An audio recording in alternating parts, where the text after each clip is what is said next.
हाय दोस्तों, मैं हूं आशीष और आप सबको इंडिया में जन पर स्वागत है। भारतीय मिसाइल ने आज प्रक्षेपण के 3 मिनट के भीतर ही लो अर्थ ऑर्बिट के 300 किलोमीटर के अंदर एक सैटेलाइट को मार गिराया। इसके साथ ही अंतरिक्ष में मार करने की क्षमता हासिल करने वाले देशों की सूची में भारत भी शामिल हो गया है। अब तक ऐसी शक्ति केवल अमेरिका, रूस और चीन के पास थी। एंटी सैटेलाइट और एसेट के द्वारा भारत अपने अंतरिक्ष कार्यक्रम को सुरक्षित रख सकेगा। इसरो और डीआरडीओ के संयुक्त प्रयास के द्वारा इस मिसाइल को विकसित किया गया है। देखा जाए तो यह हमारे देश के लिए एक बड़ी उपलब्धि है और गौरव की बात है। आज मैं आपको ये वीडियो में बताऊंगा मिशन शक्ति क्या है, इससे हमारे देश को क्या फायदा होगा। मिशन शक्ति पर चीन और पाकिस्तान के रिएक्शन क्या है वो भी बताऊंगा। वीडियो के सेकंड पार्ट में आपको बताऊंगा मिशन शक्ति के ऊपर हमारे देश में चल रही राजनीति के बारे में। अपोजिशन का कहना है कि मिशन शक्ति का श्रेय डीआरडीओ और इसरो को मिलना चाहिए, पर सरकार क्यों चुनाव में फायदा के लिए श्रेय ले रहा है और मोदी जी को कोई जरूरत नहीं थी अब चुनाव के टाइम ऐसा घोषणा करने की। ये सारे सवालों का जवाब भी मैं आपको बताऊंगा।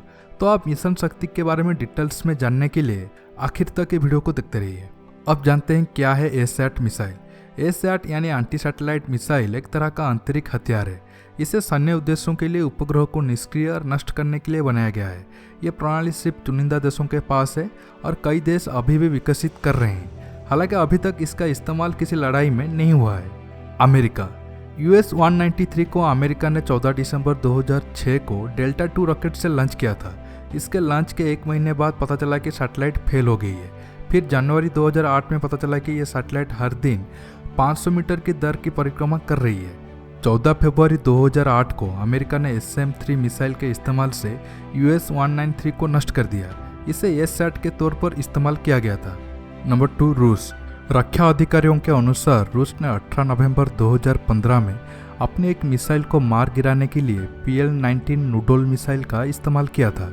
इसके बाद मई 2016 में रूस ने नूडोल का दूसरी बार परीक्षण किया। फिर रूस ने 3 अन्य लॉन्च किए। ये लॉन्च दिसंबर 2016, 26 मार्च 2018 और 23 दिसंबर 2018 को किए गए। सितंबर 2018 में MiG-31 द्वारा एक नए प्रकार का एसैट मिसाइल को देखा गया था। नंबर 3, चीन।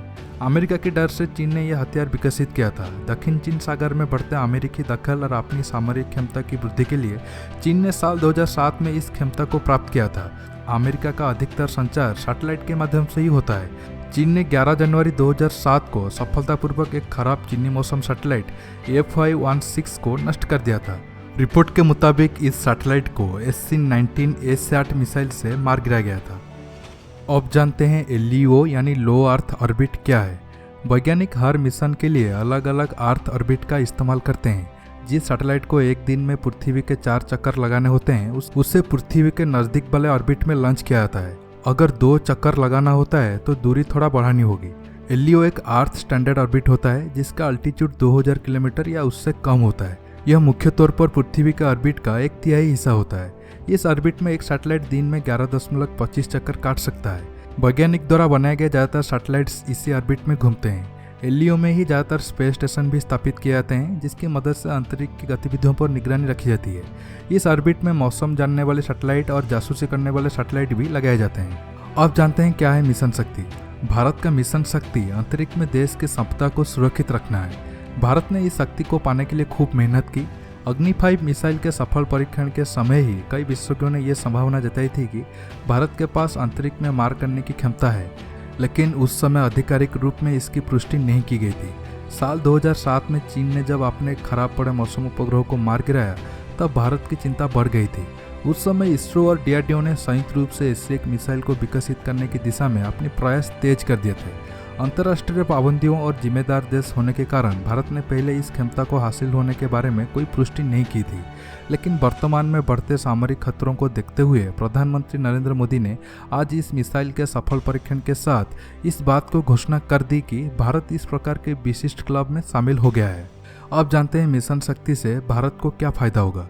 देखिए, जंग करने के तरीका पिछले 200 सालों से काफ़ी बदल गया है और आगे भी और एडवांस होने वाली है। फ्यूचर में जंग जमीन, आसमान, जल के अलावा अंतरिक्ष में होगा।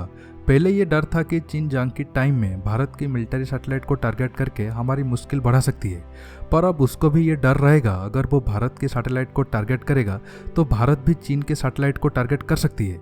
पाकिस्तान की बात करें तो पाकिस्तान के पास कोई ज़्यादा सैटेलाइट स्पेस में नहीं है। अगर जंग के वक्त भारत पाकिस्तान के सैटेलाइट को टारगेट भी करे, पाकिस्तान के पास इसका कोई जवाब ही नहीं है। हालांकि अब तक ये टेक्नोलॉजी को जंग में कोई भी देश किसी भी देश के खिलाफ इस्तेमाल नहीं किया है, पर आगे ऐसा नहीं होगा ये कहना थोड़ा मुश्किल है। इसलिए हमारे देश इस लड़ाई में पहले से तैयार है, ये अच्छी बात है। भारत की मिशन शक्ति के ऐलान के बाद चीन और पाकिस्तान का रिएक्शन आया है। चीन का कहना है कि भारत के ये परीक्षण के बाद अंतरिक्ष में शांति बनी रहनी चाहिए। पाकिस्तान का ये कहना है कि ये युद्ध की ओर जाने वाला कदम है और अंतर्राष्ट्रीय समुदाय को इस पर नज़र रखना चाहिए। देखिए, भारत ये पावर तब इस्तेमाल करेगा जब हमारे ऊपर कोई खतरा होगा, इसलिए ये दोनों देशों को कोई चिंता करने की ज़रूरत नहीं है। क्या मोदी मिशन शक्ति को राजनीतिक फायदे के लिए इस्तेमाल कर रहे हैं? जब कोड ऑफ कंडक्ट लगा है तो देश के नाम पे ऐसा संबोधन करना क्या सही है? ये सारे सवालों का जवाब मैं एक अलग वीडियो बनाकर दूंगा। वो वीडियो को मैं मेरे न्यूज़ चैनल पर अपलोड करूंगा, लिंक नीचे डिस्क्रिप्शन में है। आप क्लिक करके मेरे न्यूज़ चैनल को सब्सक्राइब कर दीजिए। अगर ये वीडियो अच्छा लगा तो लाइक, शेयर और मेरे चैनल को सब्सक्राइब करिए।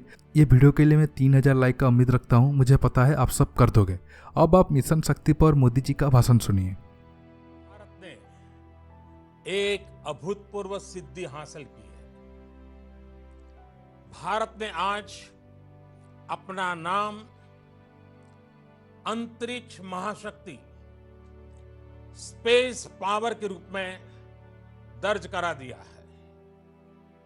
अब तक दुनिया के 3 देश, अमेरिका, रूस और चीन को यह उपलब्धि हासिल थी। अब भारत चौथा देश है जिसने आज यह सिद्धि प्राप्त की है। हर हिंदुस्तानी के लिए इससे बड़े गर्व का पल नहीं हो सकता है। कुछ ही समय पूर्व हमारे वैज्ञानिकों ने अंतरिक्ष में, स्पेस में 300 किलोमीटर दूर LEO, लो अर्थ ऑर्बिट में एक लाइव सैटेलाइट को मार गिराया है।